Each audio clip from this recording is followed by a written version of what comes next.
What is going on, guys? We are back here on day 11, reading the Bible every single day. So let's continue where we left off, all right? Jacob went on his way, and the angels of God met him.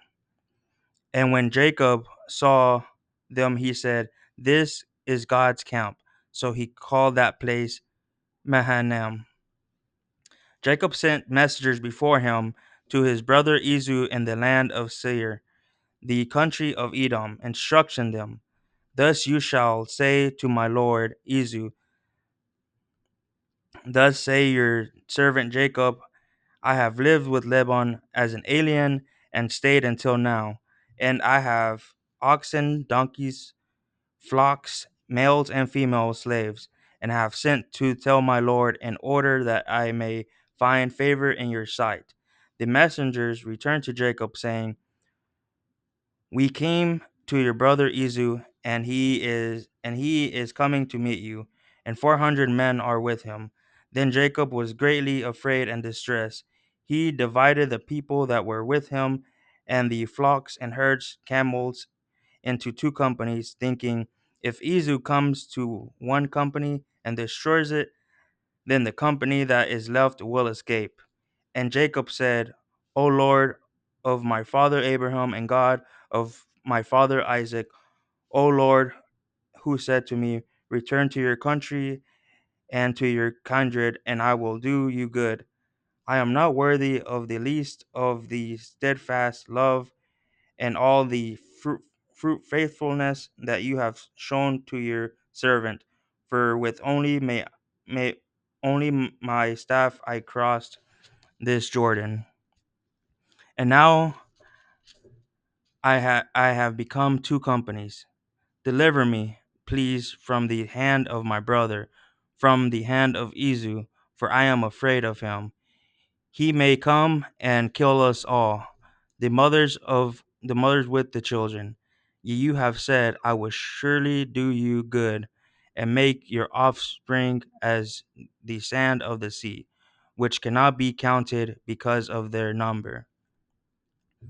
So he spent that night there, and from what he had with him, he took a present for his brother Esau 200 female goats and 20 male goats, 200 ewes and 20 rams, 30 milch camels and their colts, 40 cows and 10 bulls, 20 female donkeys and 10 male donkeys. These he delivered into the hand of the servants, each drove by itself, and said to his servants, pass on ahead of me and put a space between drove and drove. He instructed the foremost, when Esau, my brother, meets you and asks you, to whom do you belong? Where are you going? And whose are these ahead of you? Then you shall say, they belong to your servant Jacob. They are a present sent to my lord Esau, and moreover, he is behind us. He likewise instructed the second and third of all who followed the droves. You shall say the same thing to Esau when you meet him, and you shall say, moreover, your servant Jacob is behind us.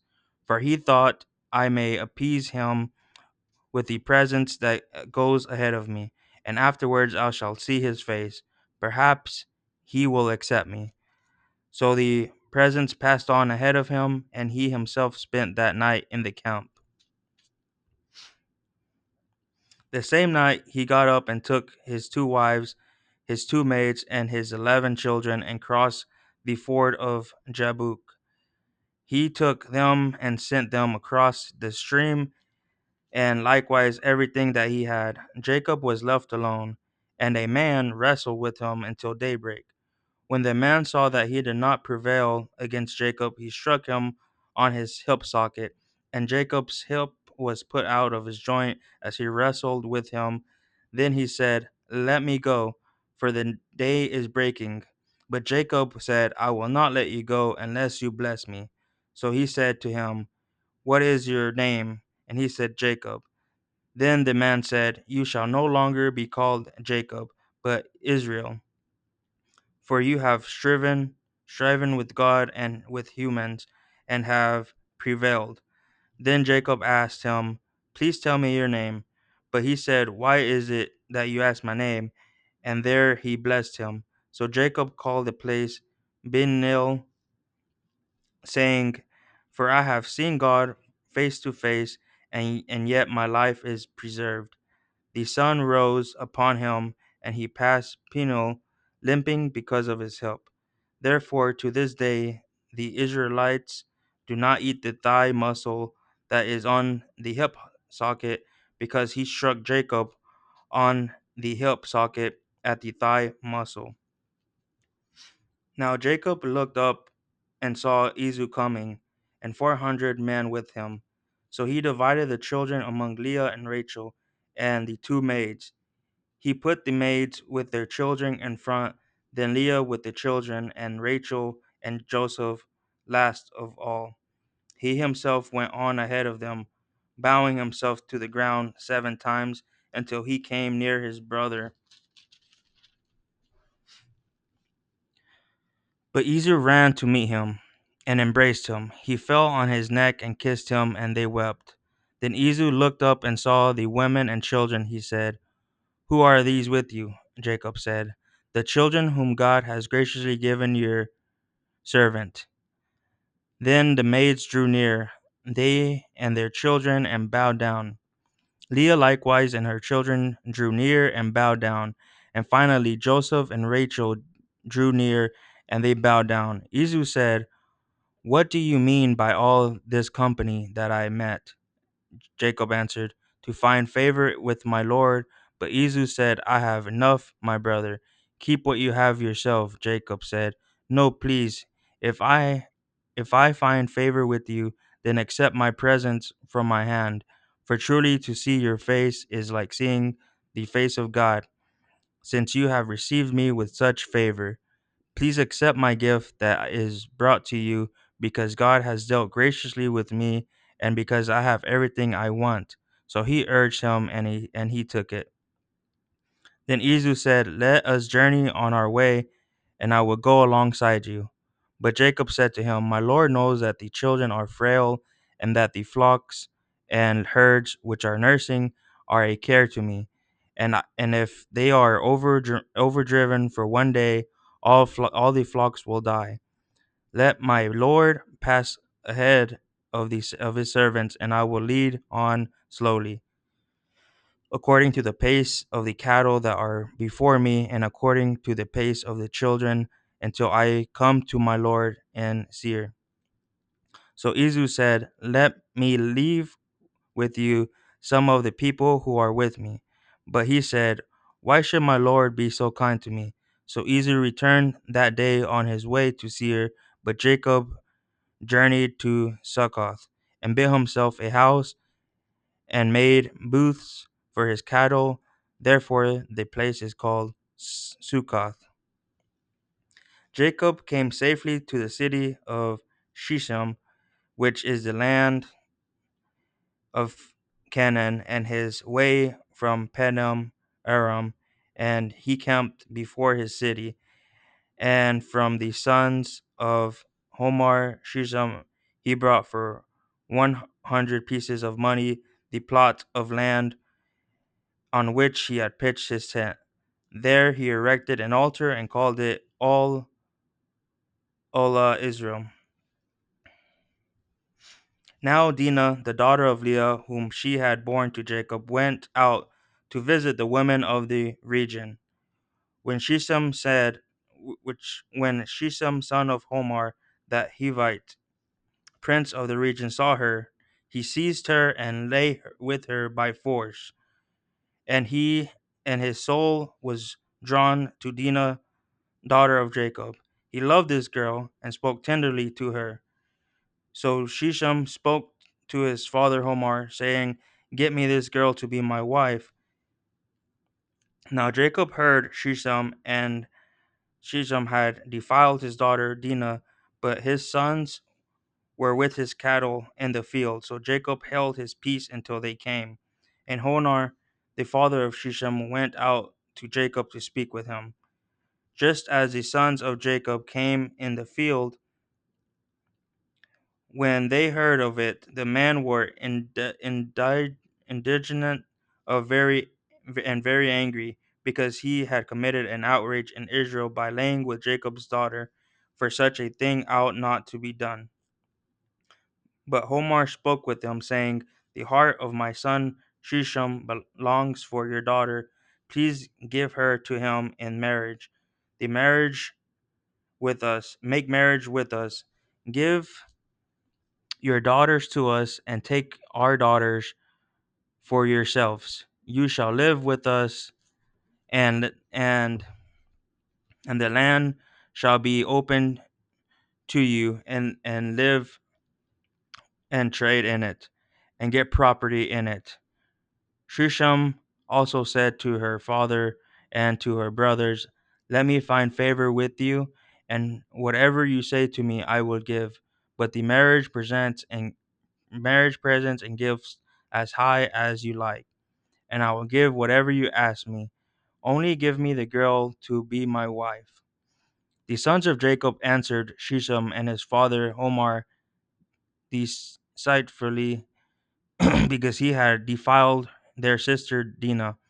They said to them, we cannot do this thing to give our sister to one who is uncircumcised, for that for that would be a disgrace to us. Only on this condition will we consent to you, that you will become as we are, and every male among you be circumcised. Then he will give our daughters to you, and we will take your daughters for ourselves, and we will live among you and become one people. But if you will not listen to us and be circumcised, then he will take our daughters and be gone. Their words pleased Omar and Omar's son Shisham, and the young man did not delay to do the thing, because he was delighted with Jacob's daughter. Now he was the most honored of his family. So Omar and his son Shisham came to the gate of their city, and spoke to the man of their city, saying, these people are friendly with us. Let them live in the land and trade in it, for the land is large enough for them. Let us take their daughters in marriage, and let us give them our daughters. Only on the condition will they agree to live among us, to become one people, that every male among us be circumcised as they are circumcised. Will not their livestock, their property, and all their animals be ours? Only let us agree with them, and they will live among us.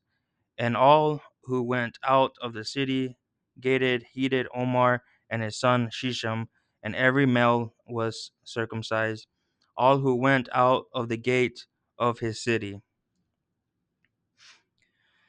On the third day, when they were still in pain, two of the sons of Jacob, Si- two of the sons of Jacob, Simon and Levi, Dinah's brothers, took their swords and came against the city unawares, and killed all the males. They killed Omar and his son Shisham with the sword, and took Dinah out of Shisham's house, and went away. And the other sons of Jacob came upon the slain, and plundered the city, because their sister had been defiled. They took their flocks, their herds, and their donkeys, and whatever was in the city and in the field, all their wealth, all their little ones, and their wives, and all that was in their house. They captured and made their prey. Then Jacob said to Simon and Levi, you have brought trouble on me by making me odious and to the inhabitants of the land, the Canaanites and the Perizzites. My numbers are few, and if they gather themselves against me and attack me, I shall be destroyed, both I and my household. But they said, should our sisters be treated like a whore? Whoa, that's pretty crazy. There's a lot of crazy stuff in the Bible. I'm not gonna lie. So just reading it, today's day 11, and there's a lot of crazy stuff in the Bible itself, But it's very interesting, and we shall continue reading tomorrow. And thank you for joining me. Remember, we are not alone. We have God and we have each other. And I shall see you tomorrow. Thank you for joining me today.